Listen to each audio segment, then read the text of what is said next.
नमस्कार क्लास 8 बच्चों, आपको मैं कौन सा पाठ पढ़ा रही हूँ? सिंधु घाटी की सभ्यता। तो सिंधु घाटी की सभ्यता पढ़ते हैं। हमने वेदों के बारे में पढ़ लिया, हमने आर्यों का आना पढ़ लिया, हमने अभिलेख, धर्म ग्रंथ और पुराण पढ़ लिया। ठीक है, इस तरह से हमने इसको पढ़ना। व्यक्तिवादी दर्शन के लाभ और हानियाँ, ये शायद मैंने पढ़ लिया था, तो देख लीजिए। प्रगति के लिए उपनिषदों ने बार बार इस विचार पर जोर डाला कि शरीर स्वस्थ, मन स्वच्छ और तन मन दोनों अनुशासन में रहें। ज्ञान अर्जित करने के लिए, अन्य उपलब्धियों के लिए संयम, आत्मपीड़न, आत्मत्याग का होना जरूरी है। भारतीय चिंतन में यह विचार स्वाभाविक रूप से निहित है। मतलब भारतीय चिंतन में ये बात जरूर। गांधी जी के नेतृत्व में जनांदोलनों द्वारा भारत को आंतरिक रूप से हिलाकर रखने वाली मनोवृत्ति को समझने के लिए इस विचार को समझना जरूरी है। भारतीय आर्य समाज गठित करने वाले झगड़ों से बचाते हुए एक संतुलित जीवन जीते थे।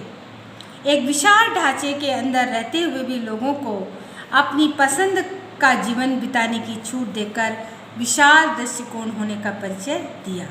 उनकी यह उपलब्धियां अपने आप में अनूठी थी, लेकिन उनके व्यक्तिवाद का यह परिणाम हुआ कि उन्होंने मनुष्य के सामाजिक पक्ष पर तथा समाज के प्रति उनके कर्तव्य पर कम ध्यान दिया। प्रत्येक मनुष्य के लिए उसका जीवन बटा और बंधा हुआ था। उसके मन में एक संपूर्ण समाज की ना तो कल्पना थी और ना ही उसके प्रति उसका कोई भी दायित्व बोध था। उत्तरदायित्व नहीं रह गया था।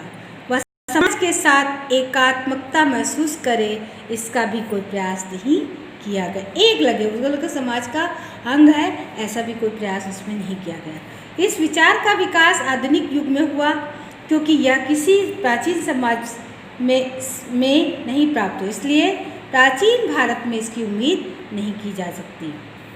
व्यक्तिवाद, अलगाववाद और नीच पर आधारित जातिवाद पर भारत में कहीं ज़्यादा ही बल दिया जाता रहा है।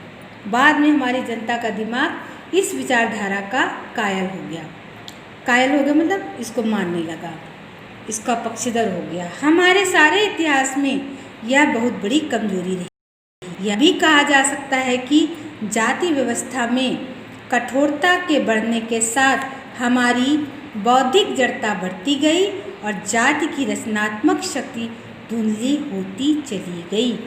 बहुत ही अलग तरह से इनको लिखा है नेहरू जी ने। वो यही कह रहे हैं कि जब व्यक्तिवाद दर्शन आया तो ये दर्शन तो सही था, व्यक्तिवाद रूप में, लेकिन लोगों में क्या हुआ? लोग जो है लोगों में एक व्यक्तिवादी भावना आ गई। लोग एक मत नहीं हो पाते थे, लोगों में समाज के प्रति एकता की भावना नहीं आती थी और जाति बंधन में बंध गए और लोग एक संपूर्ण समाज को लेकर चलने की भावना कम हो गई। इससे क्या हो गया कि विचारधारा जो थी वो कमज़ोर होती गई। और यह भी कहा जा सकता है कि जाति व्यवस्था में कठोरता के बढ़ने के साथ जाति व्यवस्था जो बनाई गई उसमें जड़ता आने लगी।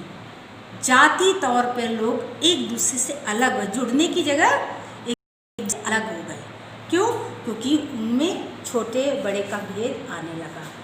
तो हमारी बौद्धिक जड़ता बढ़ती गई और हम बुद्धि, विकास, विवेक खोते चले जा रहे थे। और मजबूती कहाँ आ रही थी? वर्ण व्यवस्था, जाति व्यवस्था, व्यक्तिवाद पे आ रही थी मजबूती। जाति की रचनात्मक शक्ति धुंधली होती चली गई। ठीक है, हानियाँ भी थी। अब आया भौतिकवाद। हमारा दुर्भाग्य कि हमने भारत में तथा अन्य देशों में विश्व के प्राचीन साहित्य के एक बहुत बड़े हिस्से को खो दिया है। ऐसा इसलिए हुआ क्योंकि पहले ताड़पत्रों या भोजपत्रों पर लिखा गया था, कागज़ पर लिखने का चलन बाद में हुआ था। जो भारतीय पुस्तकें खो गई हैं उनमें भौतिकवाद पर लिखा गया पूरा साहित्य है, जिनकी रचना उपनिषदों के ठीक बाद हुई थी। भारत में सदियों तक भौतिकवादी दर्शन का प्रचलन रहा और जनता पर इसका गहरा प्रभाव रहा। राजनीतिक तथा आर्थिक संगठन पर ईसा पूर्व 4वीं शताब्दी में लिखी गई कौटिल्य की प्रसिद्ध रचना अर्थशास्त्र में इसका वर्णन एक दार्शनिक सिद्धांत के रूप में किया गया है। कौटिल्य की प्रसिद्ध रचना कौन सी है? कौटिल्य की प्रसिद्ध रचना अर्थशास्त्र में इसका वर्णन एक दार्शनिक सिद्धांत के रूप में किया गया है। भारत में भौतिकवाद के बहुत से साहित्य को पुरोहितों और धर्म के पुराणपंथी स्वरूप में विश्वास रखने वाले लोगों ने बाद में नष्ट कर दिया। भौतिकवादियों ने विचार, धर्म तथा ब्रह्म विज्ञान के अधिकारियों और स्वार्थ से प्रेरित विचारों का खंडन किया और साथ ही वेदों, पुरोहिताई, पंडिताई जिसको बोलते हैं, वेदों, पुरोहिताई और परंपरा प्राप्त विश्वासों पर विचार करते हुए यह घोषणा की कि विश्वास का स्वतंत्र होना आवश्यक है और पूर्व से मानी गई बातों या अतीत के प्रमाणों पर हमें निर्भर नहीं रहना चाहिए। उन्होंने हर तरह के जादू टोने, रूढ़ियों, अंधविश्वासों की घोर निंदा की। वे अपने आप को अतीत की बेड़ियों और बोझ से मुक्त कराना चाहते थे। उनके अनुसार वास्तविक अस्तित्व केवल विभिन्न रूपों में वर्तमान पदार्थ का और इस संसार का ही माना जा सकता है। इसके अलावा न कोई संसार है, न स्वर्ग और नर्क और न ही शरीर में अलग कोई आत्मा। मन एवं बुद्धि और बाकी सब चीज़ों का विकास बुनियादी तत्वों से हुआ है। नैतिक नियम मनुष्य के द्वारा बनाई गई रूढ़ियाँ मात्र हैं। ये था हमारा भौतिकवाद। ये थोड़ा सा हट के है, इसको थोड़ा सा हल्का फुल्का समझ लीजिए, इतना ज़्यादा इम्पोर्टेंट नहीं है ये। महाकाव्य, इतिहास, परंपरा और मिथक, काफ़ी बड़ा है पाठ, चलिए पढ़ते हैं। प्राचीन भारत के दो महाकाव्य, कौन से दो महाकाव्य हैं? अगर पूछा जाए प्राचीन भारत के दो महाकाव्यों के नाम बताओ, रामायण और महाभारत को रूप ग्रहण करने में सदियों लगी होंगी और उनके बाद भी कुछ प्रसंगों को जोड़ा गया। इन ग्रंथों में भारतीय आरंभ के समय का वृत्तांत है। इन दोनों महाकाव्यों ने साधारण जनता के मन को निरंतर प्रभावित किया है। इनके प्राचीन होने के बावजूद भी भारतीयों के जीवन पर आज भी इसका प्रभाव देखा जा सकता है। मुझे इनके अलावा कहीं भी किसी भी ऐसी पुस्तकों की जानकारी नहीं है जिसका जीवन प्रभाव भारतीय जीवन का अंग बन गया हो। इन ग्रंथों के द्वारा हमें प्राचीन भारतीयों का वह रहस्य समझ में आता है। इसमें वे अनेक रूपों में विभाजित और जातिवाद के ऊंच नीच में बटे समाज को एकजुट रखते हैं। उनके बीच में मतभेदों को सुलझाकर एकता से मिलजुल कर रहने का प्रयास करते हैं। भारतीय पुराकथाओं का इतिहास मात्र महाकाव्यों तक ही सीमित नहीं है, बल्कि वैदिक समय तक माना जाता है। ज़्यादातर पुराकथाएं और प्रसिद्ध कहानियाँ वीर गाथा काल की है। इनमें सत्य, लोक कल्याण के लिए सदाचार और बलिदान की शिक्षा दी गई है। साथ ही इनमें जीवन पर्यंत और मरणोपरांत भी वफादारी, साहस और वचन के पालन का उपदेश दिया गया है। चाहे परिणाम कुछ भी हो, ये घटनाएं सच्ची हों या काल्पनिक, जीवन में सच्ची हो या काल्पनिक, क्या तो मतलब कुछ कल्पना के आधार पर घटनाएं बनाई गई हों, कहानियाँ बनाई गई, और कुछ सत्य हों। जीवन में इनकी महत्ता को सभी स्वीकारते हैं, क्योंकि ये उनके रोज़मर्रा की ज़िंदगी की एक रास्ता और कुरूपता से हटाकर ऊंचाई की तरफ ले जाती, क्योंकि ये उन्हें रोज़मर्रा की ज़िंदगी की एक रास्ता और कुरूपता को हटाकर ऊंचाइयों तक ले जाती है। ये थोड़ा सा बेटा कठिन है, इसको आप पढ़ लीजिएगा।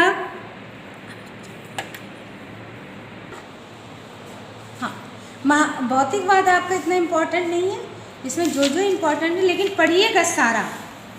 मैं जितना पढ़ा रही हूँ रीडिंग इसीलिए कर रही हूँ कि आप अपने हिसाब से करें। हो सकता है कई बार पढ़ते पढ़ते मैं अपने शब्दों में बोल जाती हूँ, तो इसमें ये मत समझिएगा कि मैम ने गलत बोल दिया, ऐसा कुछ नहीं है। मैं कई बार शब्दों को शॉर्ट करने का प्रयास करती हूँ।